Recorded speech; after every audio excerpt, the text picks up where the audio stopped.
Hey, what's up? Welcome to another episode of the Buoy Report. I got a fun one for you. This is a really close friend of mine. Somebody I've watched grew up here on Maui, Annie Rieckert. She is one of the world champions right now in the world of foiling, paddle crossing, big wave surfer, and just an all-around badass water woman, born and raised here in Maui, and just an inspiring human. She humbles us in the gym on the daily, but I hope you enjoy. This was a fun one. Aloha. Hey, what's up, everybody? Welcome to the Buoy Report Podcast, where we are documenting waves of energy. From big waves, renewable energy waves, mind waves, and thought waves. Hope you enjoy. Aloha.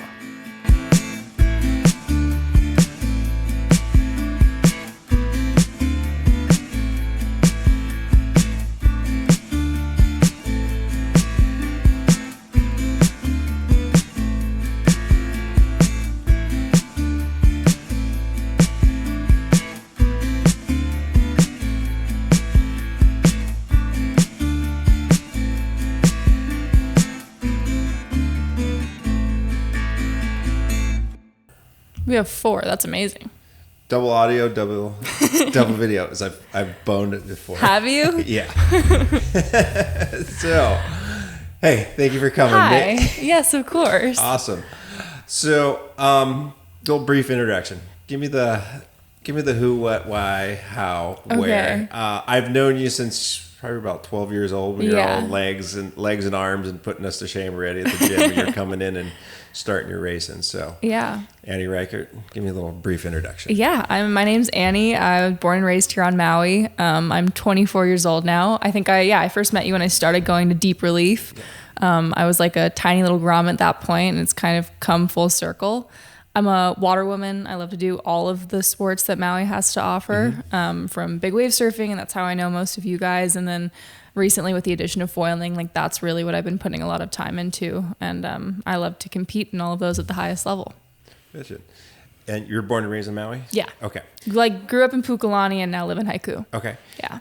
Well, let's little bit of an origin story. So start with let's tell me like how you went from all the crafts, because you've really mastered a lot of them. Yeah. So all the board sports here in the Maui, and growing up here in Maui, we kind of have it's such a cross-pollination of all the sports. And you really, especially here in summertime, you have to have that wind sport in your back pocket. Absolutely. So where did it start and where are we at right now in 2025 of the summer? Yeah. I'd say it's such like a cliche thing to say, but I am like 100% a product of my environment. Yep. Like I didn't set out to do all these things. They honestly just naturally happened. I started surfing when I was like 2 or 3 on the front of my parents' boards over in like Puamana. Yep. My parents aren't like, they love the ocean. My dad like was a huge diver, but neither of them are like huge surfers. Mm-hmm. So they like did it for fun on the weekends, and honestly like they don't really do it anymore. So I like grew up shortboarding, competing in like Ian Walsh's contests when I was younger, doing all that stuff. I did Many Many Mayhem multiple times. Yeah. That is amazing. But I never saw surfing as like, I saw it as something I loved, and I loved the ocean from when I was young, but it was never like, oh, I want to do this as like a full-time career. It was more just like, that's my happy place. Okay. I love it. And then with like Dave Kalama, Robbie Nash, and then like Kai Lenny coming through the ranks, I started stand-up paddling. And that was like my first introduction into like the professional water sports world. Okay. So I like started getting onto race boards, started crossing channels, kind of got into sup surfing, and that's like where I first started competing. And how old were you when you were really starting those racing? I was like 13. And that's when you started with the gym. That's kind of that's like when everything kind of started to happen, and I started to like spend more time in the water seriously. Okay. Yeah. And then from there it was sup, and then through sup, it kind of became like a foiling thing. And through all of that, I was shortboarding and surfing just because it's what I love to do. And then eventually through sup, I started going to the outer reefs and then transitioned onto a surfboard. And that's kind of how like later big wave surfing came into play, because it was always something I was attracted to. It was just a matter of like developing the skill sets to like be ready to go out into bigger conditions. Gotcha. Yeah. Okay. And I want to touch on this. So let's start with and I think this is one of the strengths that I think you have, I think Kai has, Zane, anybody that or those endurance sports, the paddling. Yeah. Talk to me about the race side of things when you're really getting into the sup racing, and like we're just starting with the downwind. You did the downwinders, and then there's the flat waters, and all the trainings, all the early mornings doing flat water, and then culminating into the Molokai races and the channel crossings, right? And Yeah. then you were probably doing the whole circuit, right? When there actually really was a true sup circuit, and you can actually. I went everywhere. Yeah. It's pretty wild. Like, yeah, like I came from an endurance sport background, which makes like surfing seem like such a treat most of the time. It's a totally different world. And I think like the big wave surfing kind of crosses over into that world, but it's pretty fun for me at least to like see just how far and hard you can push your body and mind. And for me, that's what endurance sport is. Like, it's learning how to push yourself to the absolute brink and kind of like keep that line and continue to push it all the way to the end. And like, that's something that I loved from a young age. Like, it's not really like a normal thing for a lot of kids to enjoy, but I loved it. And so I think like now I had stand-up paddling back in the day, from flat water paddles to crossing channels. And I loved that feeling of being able to push myself. And then I think like with the resurgence of the stand-up paddling through foiling, it's been like a whole new kind of comeback for me. And now I'm like older, and I think I'm like a lot better at setting my own personal goals and being able to like put 100% in towards them.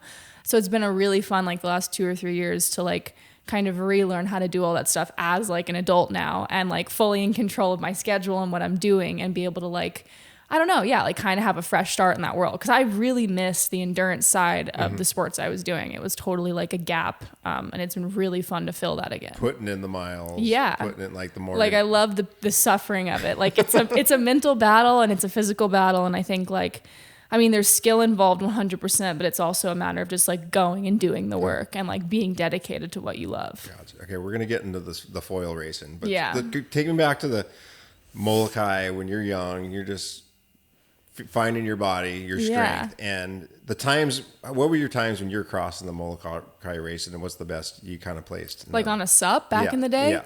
I think I did like the Kiwi channel in like 6 hours or something, 5 or 6 hours. So like long. It took a long time.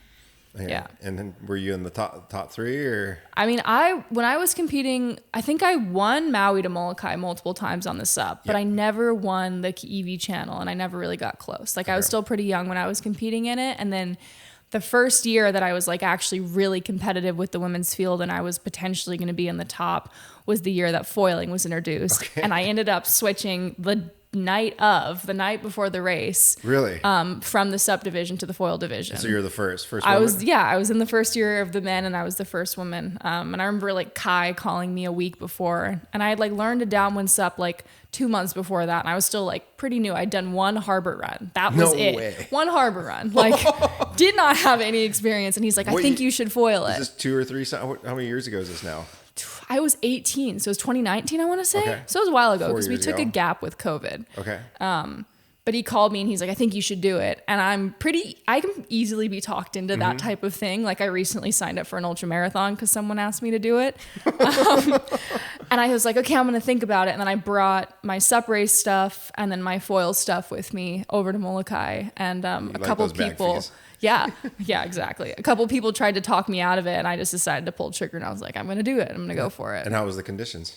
We actually was probably one of the better years we ever foiled it. Like still to this day, it was amazing. It took me 5.5 hours to get across the channel on a foil. How was the foil and the gear? Because I've learned how much gear has changed and how much it matters, and I'm working my way down now to smaller. Yeah. Like I don't even remember what like the size I was riding. It was probably like a 1500 now or like an 1800, like huge.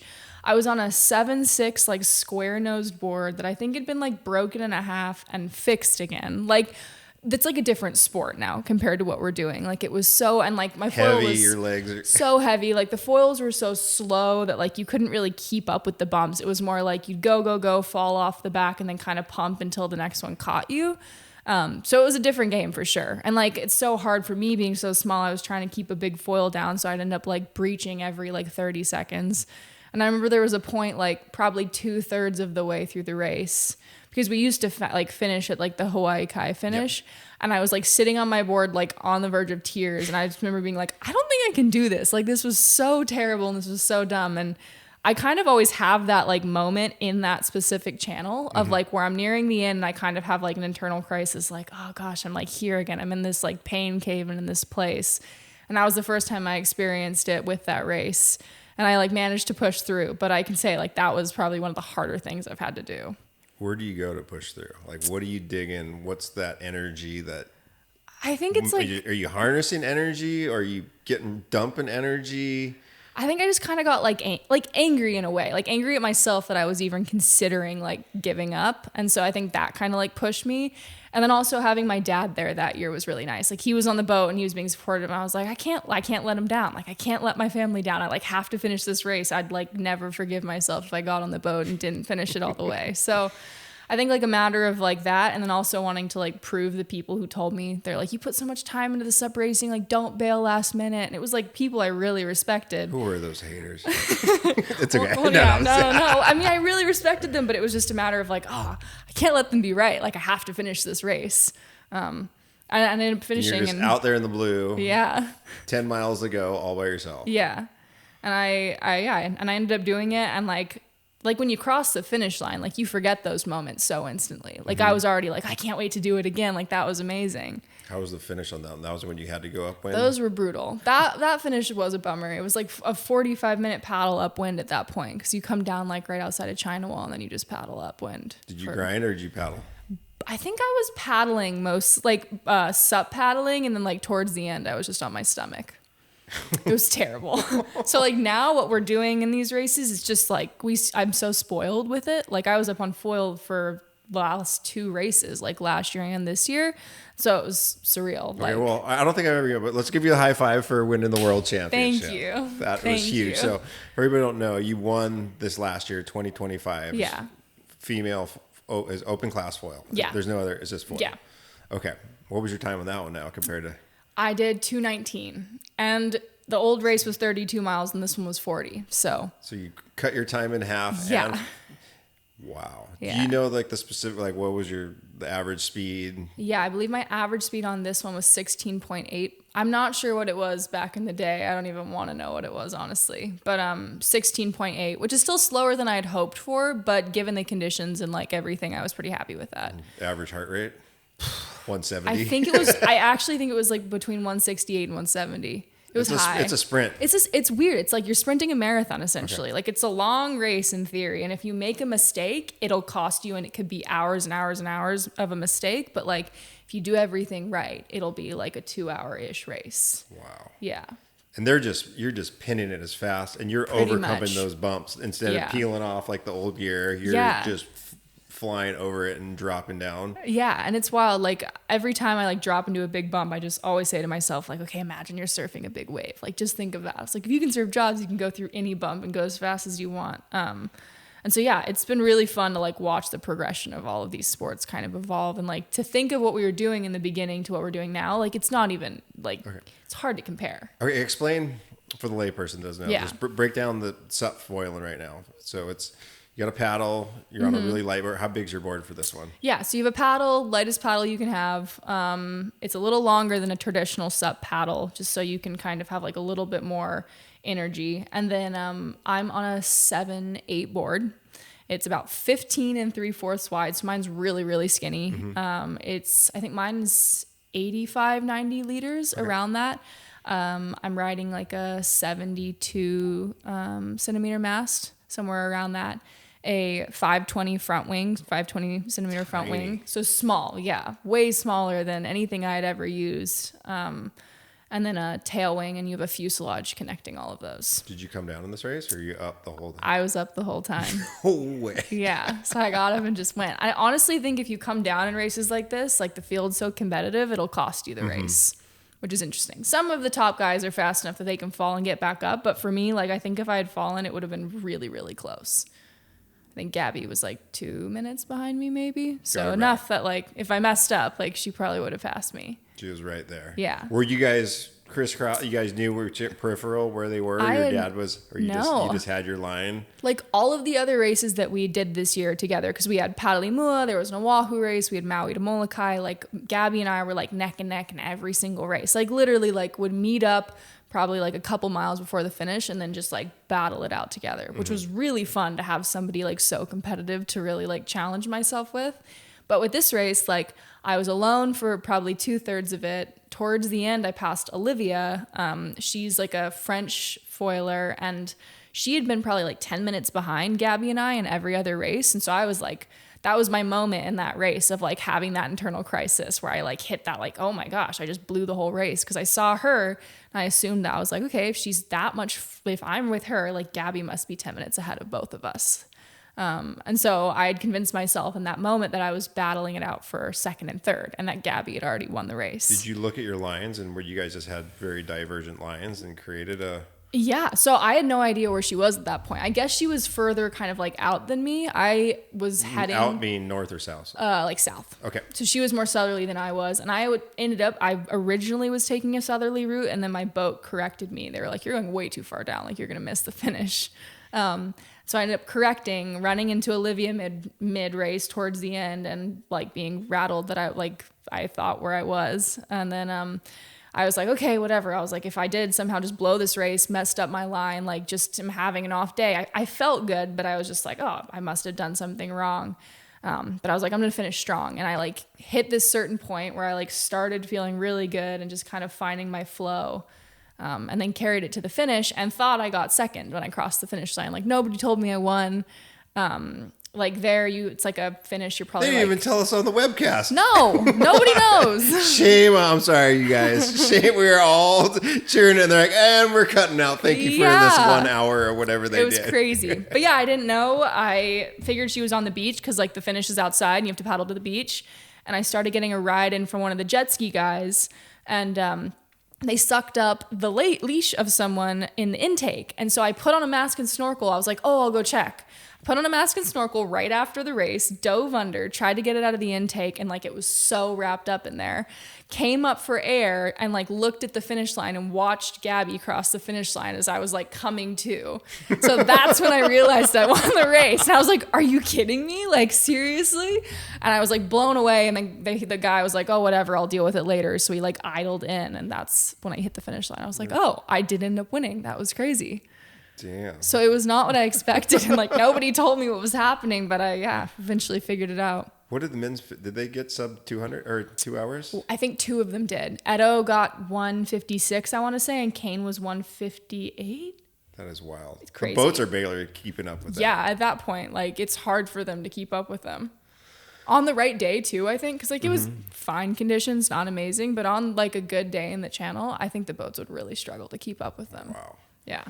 So on the subject of foiling, I think it's one of the most beautiful expressions of energy, like harnessing energy. And you got gravity, you got lift, you got the swell, and then you've kind of this frictionless, because you don't have the surface of the board. Explain how it's the most like ultimate low friction harnessing of energy. How do you like when you feel it, when you're really into a bump or channeling that energy? What are you feeling? Yeah, it's a pretty special feeling. It's hard to like put into words exactly. I think there's a reason that like so many different water athletes from so many different sports are kind of meeting in the middle here. I'm like, so in love with it. Yeah, like you're a surfer. I would never expect surfers to like kind of be really into learning a wind sport. And I've seen so many people like, between you, John Florence, like I saw Ayala Stewart like learning it the other day. Wind sport though. Yeah, so I think it's like really cool because it's bridging the gap between all of the sports. Like it's really taking away those like weird divisions of like, oh no, I'm just a wind sport person, and no, I'm just a surfer. And so I think that feeling that you're describing, like that feeling of like floating and truly flying and feeling so effortless on the water, it like takes away that kind of idea that like you're fighting with the ocean and you're just trying to stay afloat, and you really become just like one with the elements in that moment. Like you're trying to ride the swell like as easily and as fast as you possibly can. And I think like it's really fun also to be able to dial in your equipment and like learn so much about the gear that you're riding and how you're riding it, and exactly like you become your own weather person at that point too, which we're used to with big waves. And so I think like the combination of all of that, and then also learning how to interact with the swells, which is like a lifelong learning experience. Like the longer you do it, the better you get, is like a really, really unique feeling. I finally had a moment the other day on a downwinder where I was able to like really lock my knees. Really? And I was like, oh, there it is. I kind of really took a breath and like, I could relax. Okay. Hey. Yeah. This other time I was just like so out of breath. I'm like, yeah, I know. I was like, okay, let's slow the heart rate down. Let's enjoy this. I'm still on a 980 or the 1080. Yeah. And I'm working down to the 980. Yeah. And I was like, That thing still burns my legs out. Yeah. No, but it's such an addicting feeling. Like, I think it reminds me of big wave surfing a lot, like in those ways of like that flow state that you find when you're surfing bigger waves or you're just out in nature when it's at its most powerful. I feel like you find that a lot downwinding. Wow. Yeah. So when are we going to see you foil the biggest wave of Jaws for the female? I don't know. I want to put more time in doing that. I last year foiled Jaws for the first time, and like it was my first time even attempting to ride a bigger wave on a foil, and I had not the right setup for sure. Like I'd tweak a lot of things from the board to the mast length and just like the stiffness of the whole setup. So I think I want to kind of like put some time in like on the outer east, tweaking all of my stuff. And then I would love to go out there and do what Kai and Cash and those guys have been kind of playing with a little bit. And I think there's so many days at Jaws that it's like windier. It's just like a little bit smaller than people would like. And there's like so much opportunity for the foil. So I want to like bring those days kind of and spend some time out there. I saw Kai in the hallway today, and he Really? had a stack of some new French foils. He was tweaking it. I was like, "What you got?" He's like, "Whoa, whoa," and he was like, You can't look at those. I was like, "Well, take it easy, me and Logan are both." He's like, "Don't worry about it." Yeah. He kept them under his little. See, but now you're a foiler, so like, yeah, you're the enemy. You can't know. Jack Bunch is so disappointed in me. Really? Yeah, he's so mad at me. Shout out to Jack. He loves yelling at the foilers. He totally does. He's a lifeguard. For who's not listening, he's a lifeguard, father of Jack Bunch Jr. down at Hokipa, and he's a classmate of mine since probably 6th grade. Yeah. He's a grizzly old lifeguard. Yeah. To be fair, the foilers, sometimes we attract a special bunch. Do you remember that first real true glide? Like I do. Like foiling or foil downwinding? either or? I remember both, actually. The first like ever foil experience I had that was a positive one was in the Kahului Harbor. I think it was Christmas Day, actually, with Paige. Mm-hmm. And I went out, and I was kind of like a foil hater for the first few months when it happened. I was like, this is dumb. Like, I don't really think this is going to be anything. Honestly, I tried it for the first time and was terrible at it and got really frustrated. And I think like didn't want to admit that like I was just kind of defeated by the sport. And so I was like, oh, I don't want to do this. And then I tried it again like a month or two later, and I had like the first real like glide turn, like actually used the foil in a way that wasn't just like going straight and then coming down on a wave. And it was amazing. It was such a fun feeling. And then I think from there, like I got better at surf foiling. And then when downwinding with the foil started to be a thing, Cody Kerbox took me on a run from Pavils, or I think it was from the Point to Sugar Cove on a sup board. And it was like, I remember like him really encouraging me and like kind of showing me how to do it. And I'm so used to like on the sup race board, like you kind of have your sights set on where you're going, but you don't like really look around. And with the foil, like your horizons are just expanded so much, which I'm sure you've noticed. Like sky's the limit. If you could really get over that. Yeah, like if you see a bump like, 30 feet away, you can get there like that. So I think like learning to expand my horizons and look around, Cody really helped me with that. And that day was like the first time that I like felt that feeling. And then 2 months later, I did M2O. I am so determined. Don't do what I did though. That was it was a really great experience, but it was a painful one for sure. Okay. On the subject of pain, Mm-hmm. we're going to go into injuries and maybe the race before last. Yeah. Oh, and side note, I did have my fair share of struggling downwinding. Yep. Like I paddled multiple Maliko to Sugar Cove runs, just so you know. Just never got up once. No, once. It was a huge day. Someone talked me into going, and I literally paddled from Maliko to Sugar Cove and like got to the beach. And I was like, I'm never doing that again. We'll never touch that again. And I did one of those days where I thought it was going to be all time, but it was too much swell, too much shit. Yeah, current. terrible. And it was too black belt level, and I was still the white belt. Mm-hmm. When you really...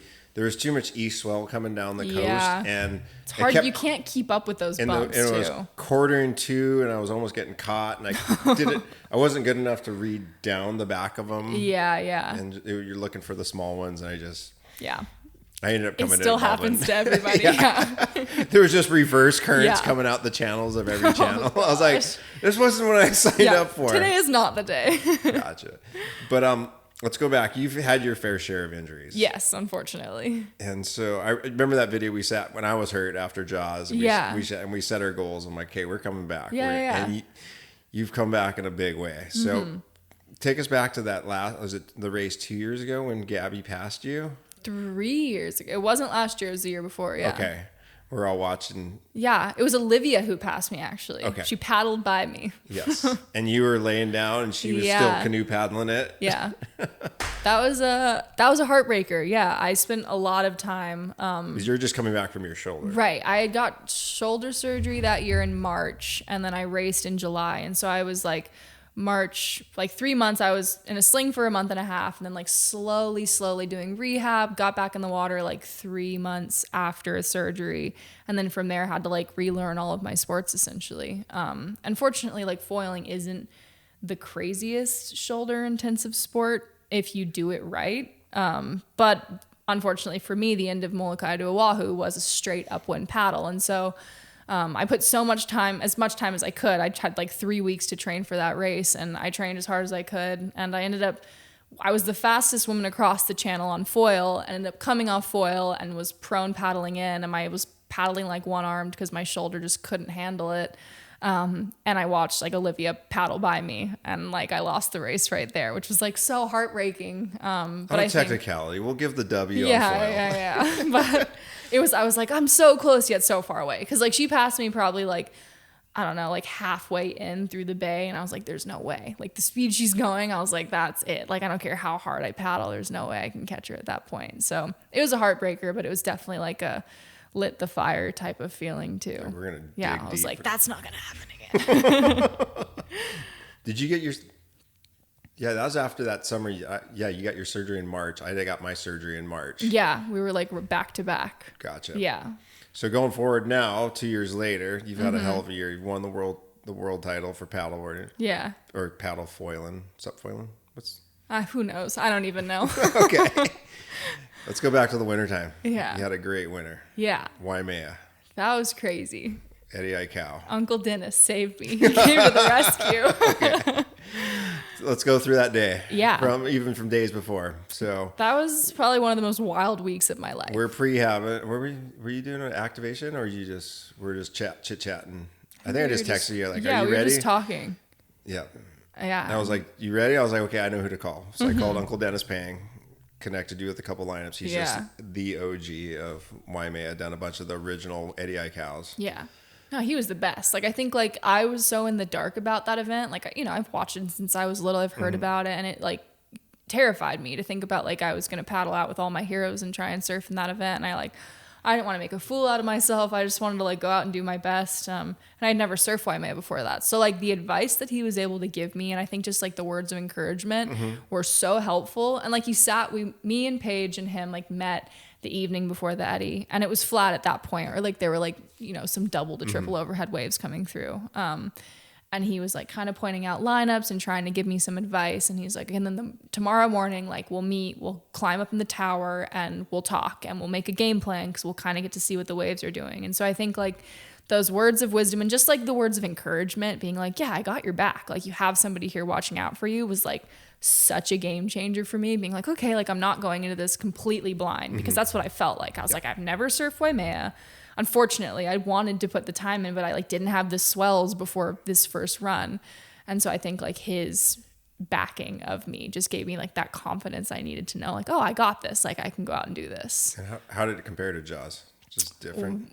Easier, I think. Like easier. Different for sure. And in terms of the lineup, much smaller lineup than Jaws, but I had an easier time moving around that lineup. Except for those cleanup sets. Except for the cleanup sets. Okay. But even that, like I expected the wipeout, and like pounding I expected from that was so much more severe than how it actually went. And it was funny in that moment, in that one, there was one big cleanup set in my second heat that like took the whole lineup out.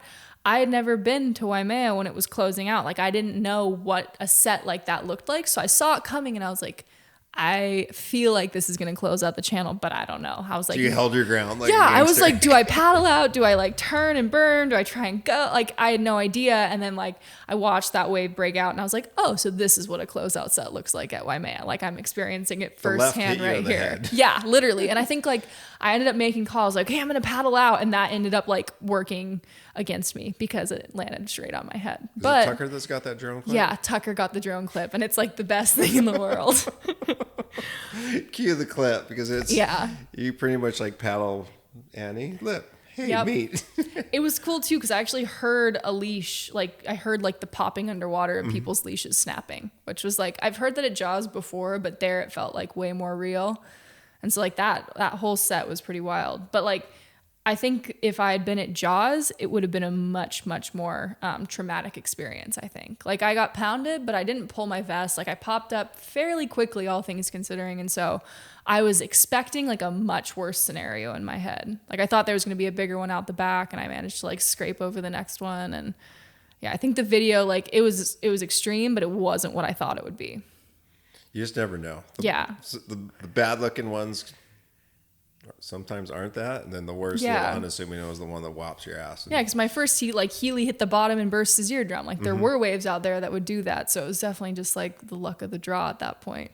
Just walk me through the first heat, your waves you caught. Who else was in your heat? Yeah, I had first heat. I had Ian Walsh. I had Tyler. I had Mason Ho. Who else was in my heat? I had Mark Healy and like, yeah, just like my heroes. The second heat, I had some like the heavy hitters. I had Twiggy, Aaron Gold, Pete Mel, like Ross Clark Jones, like some of the OGs. So that was surreal. But I had a really good first heat, and Mason Ho, like he actually called me into my first wave that I've ever caught at Waimea. And he kind of like pointed out, he's like, those are the ones you want to go for. And then like, another one of those waves came and he was like, go, this is the one. And that was like the first wave I've ever caught. So I think like having somebody like him like encourage me out there was really cool. And like a lot of the people are out there for them, like, you know, they want to do well. They're out there for themselves. And so I think like him being so nice and going out of his way to encourage me meant so much. And then the fact that he went and got second in the event, I was like, oh, that's fitting. Like it's cool to see somebody like him who's putting in like a little bit of selfless time, like actually get rewarded for that too. And I didn't get pounded in the first heat. I didn't fall. How many waves you catch? I got 2 or 3, I think, in the first heat. 2 in the first heat. And then, so I felt like good. I came to the beach and I was like, okay, like I did what I wanted. I played it safe. I caught some waves. And then the second heat, I was like, okay, like that's when I want to like, let's go find a bomb. Yeah. I was like, oh, I don't care. I want to get pounded. Watch out, like, boys. Yeah. I was like, I want to feel Waimea fully. And yeah, that happened. So the whole thing was so wild, like the week leading up to it. I mean, we were out at Jaws pretty much every day and it was crazy.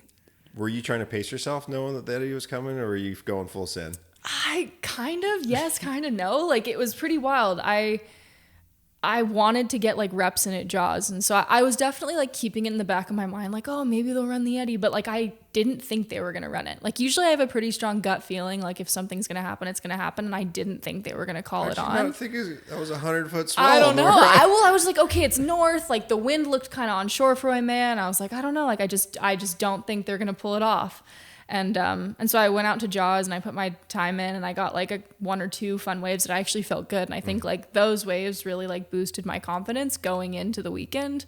And then, yeah, they ended up calling it on and it was just like, I didn't really have time to think about it. Like I was like, okay, this is happening. Like getting the boards, flying over to Oahu. Like I stayed with Paige and Sean. We did all the logistical things. And then it just like, I don't know. I was definitely nervous, freaking out at times, but like it just kind of all happened.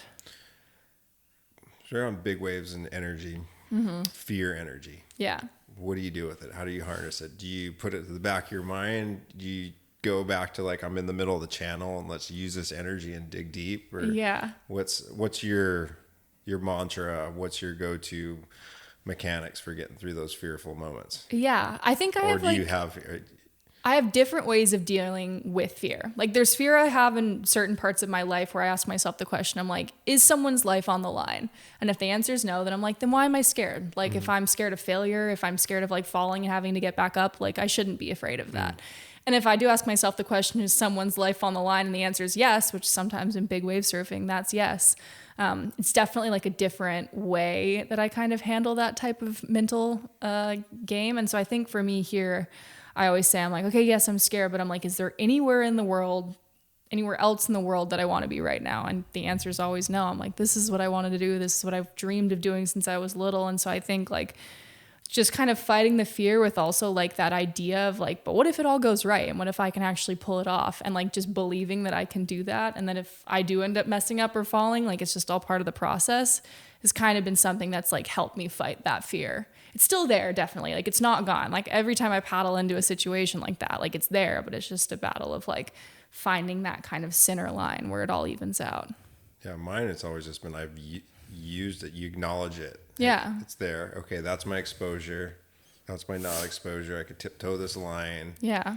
I want this wave. Yeah. And I was like, I like my odds. Okay. Yeah. The odds are my favorite. Let's go. Yeah, exactly. Absolutely. I've like had that mantra in my head. Like when I've seen big ones before, I was like, I like my odds. Let's go. Yeah. Like the odds are in my favor. Yeah. And I'm pretty calculated when it comes down to it. I've passed on many a waves. I know that's a closeout. That's a closeout. Yeah. I could have caught that 100-footer for the photo, but that's a closeout. Right. Is it worth it at that point? Yeah. No. So back to the eddy. Second heat. Mm-hmm. Couple more bombs. Couple more bombs. I had a wipeout. I like caught a party wave and like slid out. My fins gave out and I slid out the face. Got caught by that set. Like had one wave that I caught.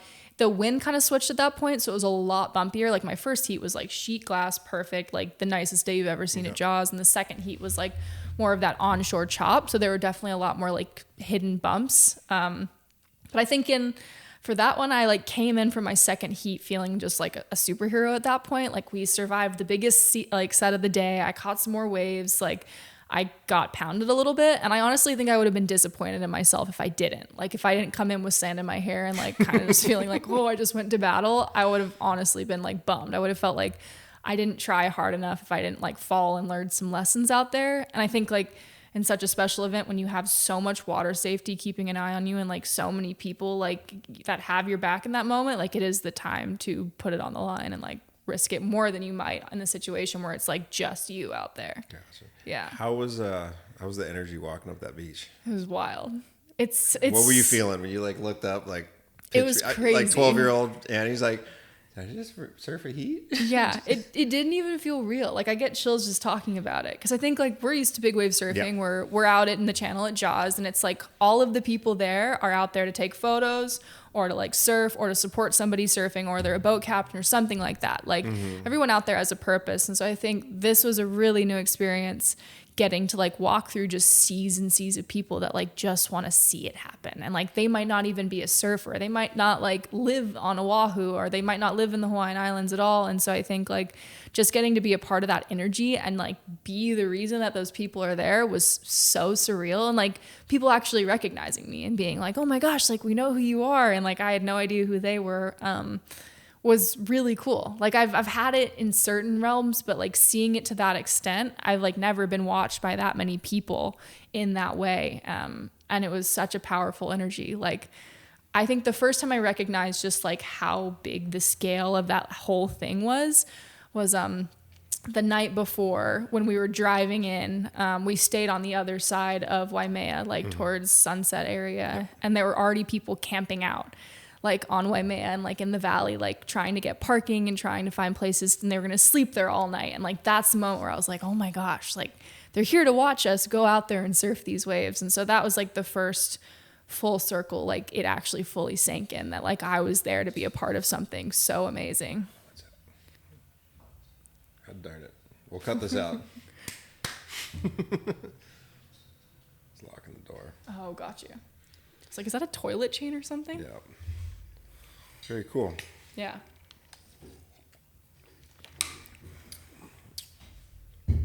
Come on, buddy. All right. I think we're good. I think the chain's dead. Okay. So back to the eddy. You ended up highest place in woman. Mm-hmm. Did they give you anything? They didn't even call you on stage? No, they called all of the women up on stage and kind of were just like, oh, good job. And then ushered us off and took a photo, and then that was it. Yeah, there was like, I mean. You're just dealing with it again. Yeah. They cut you off in the broadcast. Yeah. Come on, guys. No, maybe one day. It's funny. What I mean, I guess that's.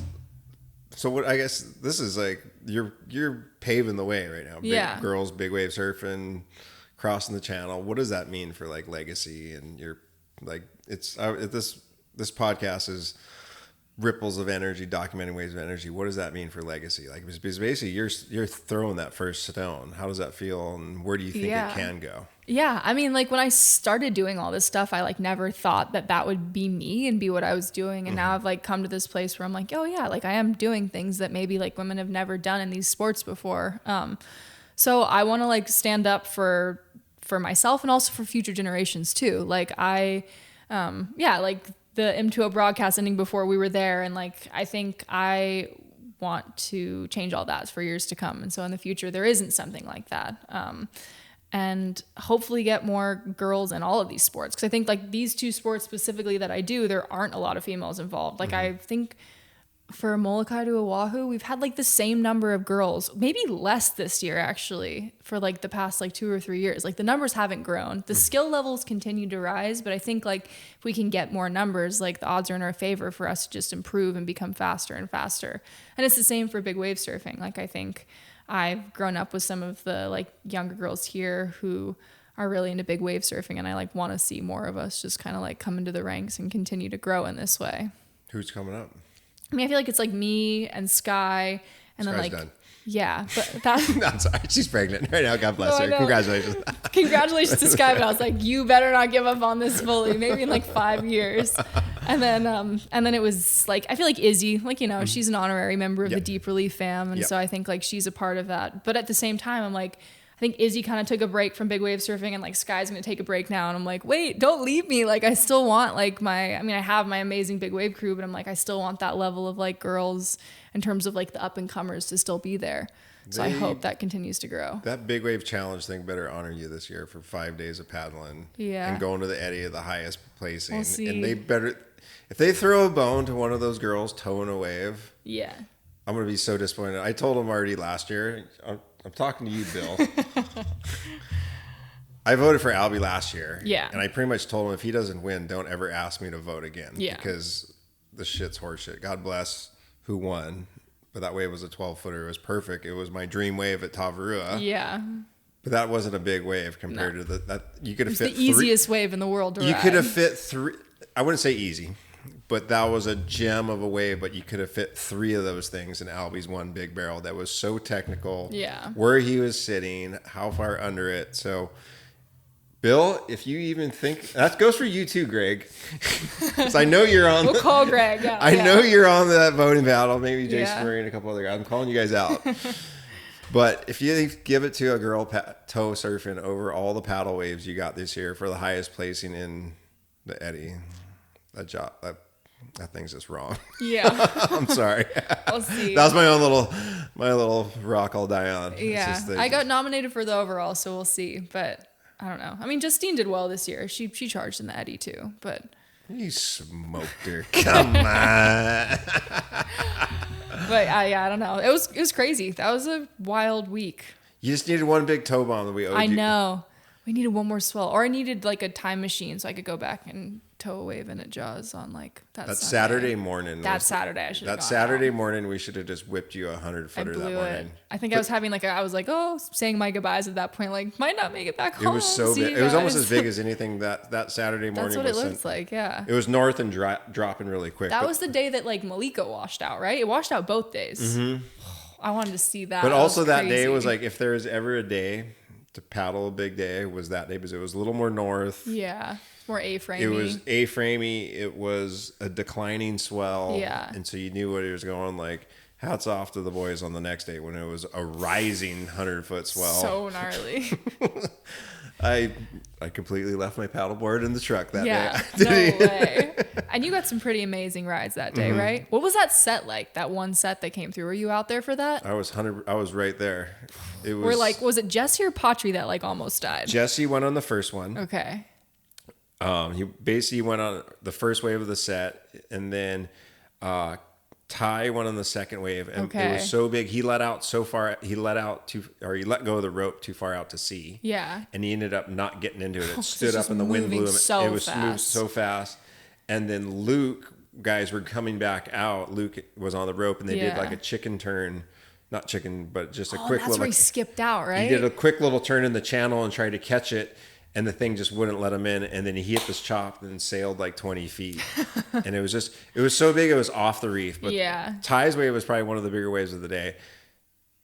Steve, with Izzy's ski, saved Jesse. Like, he kicked out of that wave, and that next one, he was just completely in the hot zone. Dead. Luckily, Steve was sitting on the corner for pickups and just picked him up. And there's this, I got a shot of him. He's launching over wave number 2. Like, really? Jesse's in the back, just full Superman holding on, and the ski's completely in the air too, diving sideways. Really? Yeah. Oh my And that thing came through. Hit the cliff. That was when Goldberg's boat was still anchored. Right. And it was out of gas at that point, right? I don't know if it was out of gas, but they had anchored it and he was towing. And I was filming on my ski Kamaki. He's like, look. And we looked down and I swear the boat was at the bottom of this trough. It's just, I just thought for sure, you know how a buoy gets washed over? I'm like, that boat's luckily he had enough scope and it just barely didn't. Oh my gosh. Like, it's like going like that. And his wife was on the boat and there was a couple other guys and he just came in hot and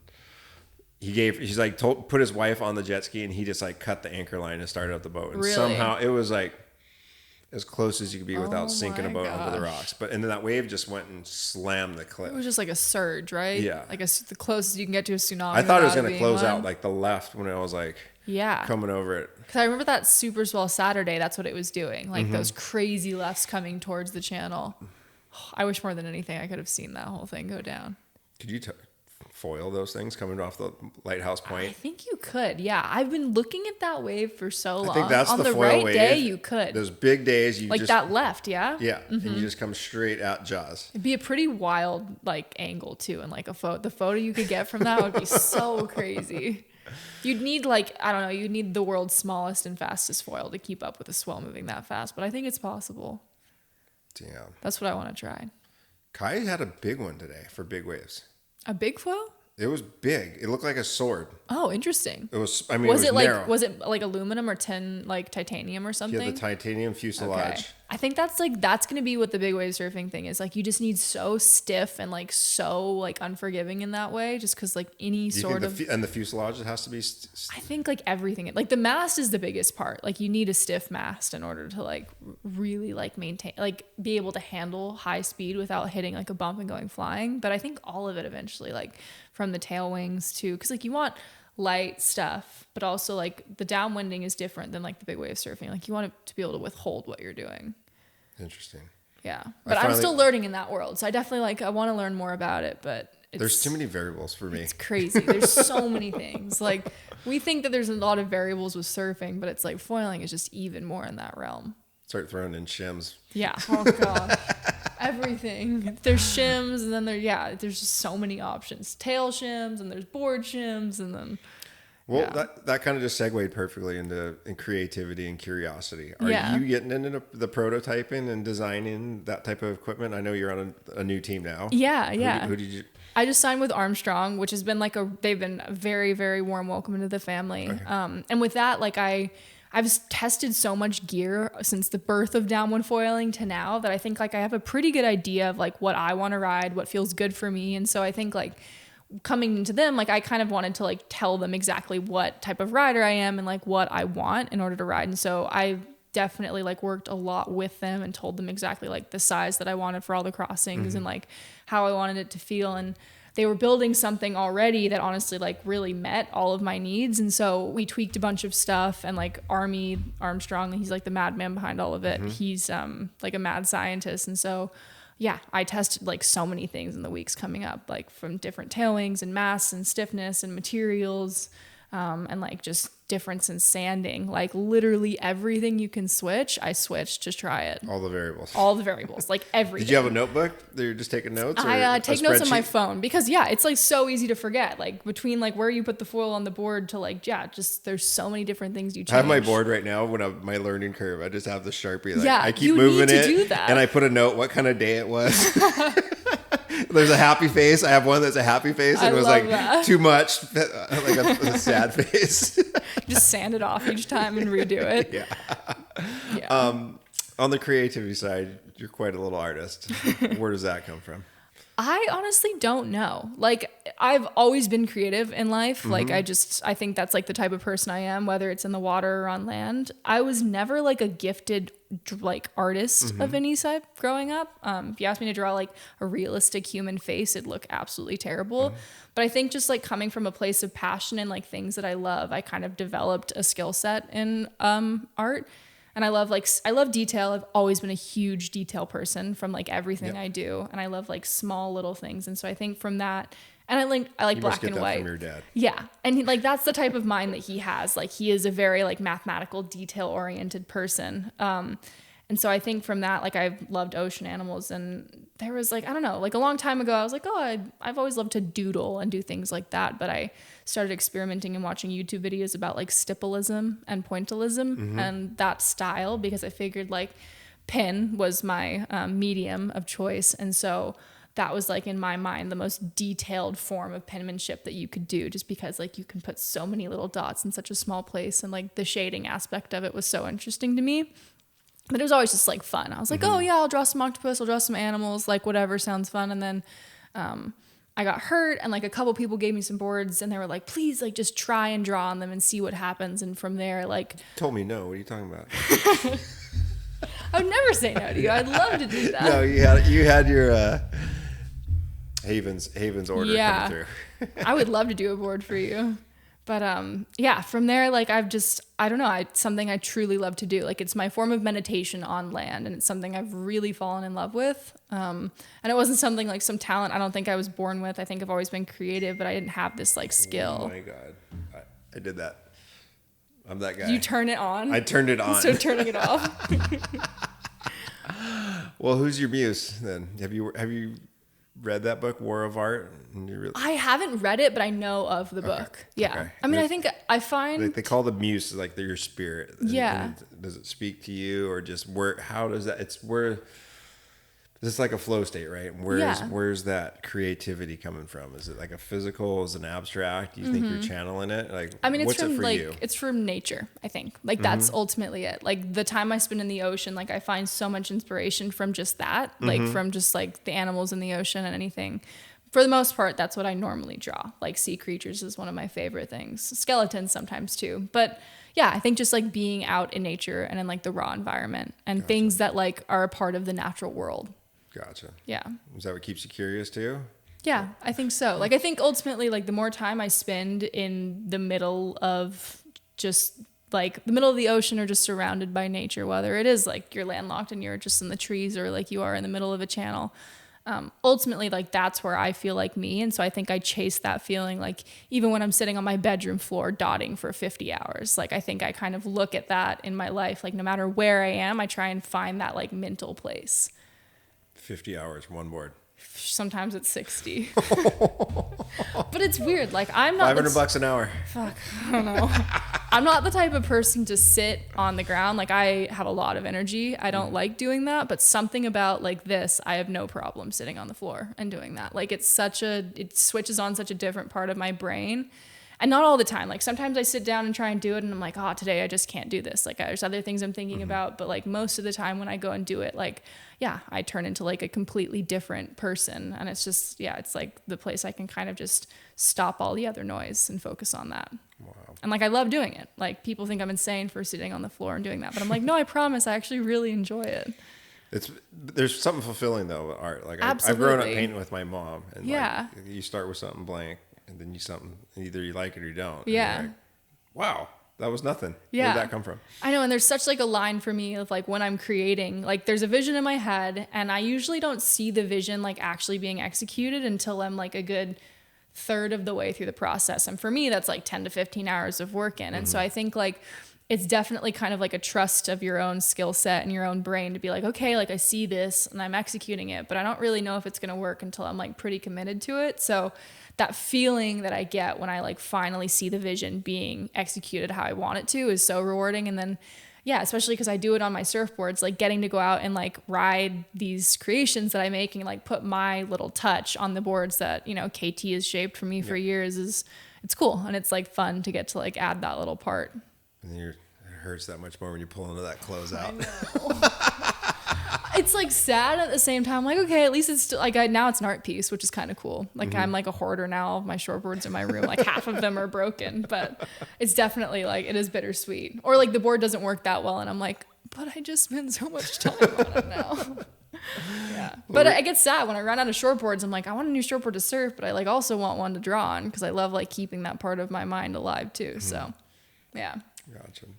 Well, we're getting down to the pointy end of this conversation, and we're getting to the core question. So, I asked you to think about it, and it's the whole, and we've touched on it a couple different ways, but it's this conversation is about documenting waves of energy in your life and harnessing that energy and where's those conversions of energy. And once I really started paying attention to conversions of energy, you realize they're everywhere. It's just inputs and outputs. And it's just life is a bunch of vibrations coming through. And that's what Nikola Tesla said, is if you want to understand the universe, think in terms of frequency and vibration. Yeah. We're really in tune with that as surfers. That's the period. That's the 17 seconds we're looking for, the 18 seconds. Holy shit.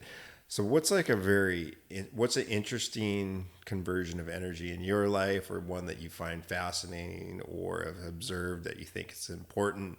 It could be from harnessing a wave power in a subfoil to channeling the emotions to crossing it, or art. Just take it to wherever you want to go. And I really ask you to think about this one. Yeah, it's a broad question. And it can go a lot of different directions. So yeah. I mean, I think like the relationship that like I have with the equipment that I ride and like that form of harnessing energy that was like when I read that question you asked me, that's kind of like the first thing I thought of, is like the relationship I have with the boards under my feet and the way that like it connects with the ocean. It's like a connection in that energy I felt like since I was so young, and like growing up and like riding so many different crafts, but still like finding that energy and connection like in the same way essentially has been like a really interesting journey, because like, yeah, I started surfing when I was 2 on the front of my parents' boards with like floaties and on my arms, and like that energy that I felt then is like still the same energy that I feel now as 24-year-old Annie. And so I think like it's cool to see that like some things don't change, like some things and some ways that you're fed are like fed the ways that you're happy in life are always going to be there through that way. Sick. Yeah. That's like, we're all just chasing that dragon at the end of the day. And like, it's the same feeling, but just now we're just a bunch of junkies that have just, come on. Please give us more. The waves get bigger, the channels get longer. Yeah, exactly. Wait, I forgot to ask you, ultra marathon. I forgot to come back to that. Yeah. What possessed you? I think I had such a fun and just like interesting time training for all of the crossings this year, and I like have missed that endurance sport side of things so much. I signed up for a marathon earlier this year and then ended up getting like a stress fracture in my foot, so I couldn't do it. And then I signed up for the Honolulu Marathon that's in December, and then like, yeah, Olivia was like, oh, I want to do an ultra marathon, like would you train for it with me? And I was like, oh, let me think about it. And like a day later I signed up, and I've been really looking into, like when you said like the energy thing, I kind of thought about like running too, because I've been looking a lot into like ultra marathon runners, and like I think there's some of the gnarliest athletes on this planet. Like they don't have equipment, like it's just their bodies and like going out and making the distance happen. And I think that has been something I've like been really intrigued looking into, like just how deep their pain caves are and like how much they can push through is so wild to me. And I've been really inspired by them and like just how much they can push through. And so I was kind of like, oh, like I want to try and see what that world's like. And like, I'm on such a baby end of it, but it's been fun to like kind of be a fangirl on that side of it. I've listened to a bunch of that Courtney DeWalter's podcast. Yeah, so crazy. And just talking to her, she's like, I took a 1-minute nap. And Yeah. it felt like 2 hours. Yeah. And I was just, let's go. And then I was falling asleep and falling while I was running, and I literally was seeing a tiger running next to me. Yeah. Just I think 3 like, days in. It's so wild. Like the Moab 240 is when I've been like looking at like the winners of the race, and it's just blown my mind. And like something that somebody said that really stuck with me is and this was like, I think it was one of the people that placed in the top, and he was like, the privilege that I have to be able to like feel that pain and like wake up sore the next morning and like go out and learn from it and do it all over again is like so great. And I was like, oh, that's so true. Like, yeah, we're lucky enough to wake up every day and be like, oh yeah, that workout yesterday like left us sore, and we get to go out and like continue to build that. Really sore. I Today, was standing too, at my yeah. desk. And so I think that made me just like have a full on like kind of mental switch. And I'm like, yeah, we were so lucky to be able to do this. Like, I love that feeling of getting to like learn and have all of that. Cause not everybody can do that. That's one of my favorite lines is I think it's Andrew Huberman's like, try difficult things. It's good for your brain because your brain will grow in that uncomfortable space, learning new things that are very difficult. And that's why I've just been like coming back to that my foil and learning curve. Getting comfortable with being uncomfortable. And I'm just like, 1,000 fucks. But I like. Absolutely, yeah. But those couple good days when it was so rewarding when I finally it cracked and I was like, there it is. But then it's like that victory is so much sweeter when you finally do it too. Yeah. So, well, cool. Thank you very much. That was a beautiful way to end this. Thank you, Sean. That was awesome. Yay. What a year you've had.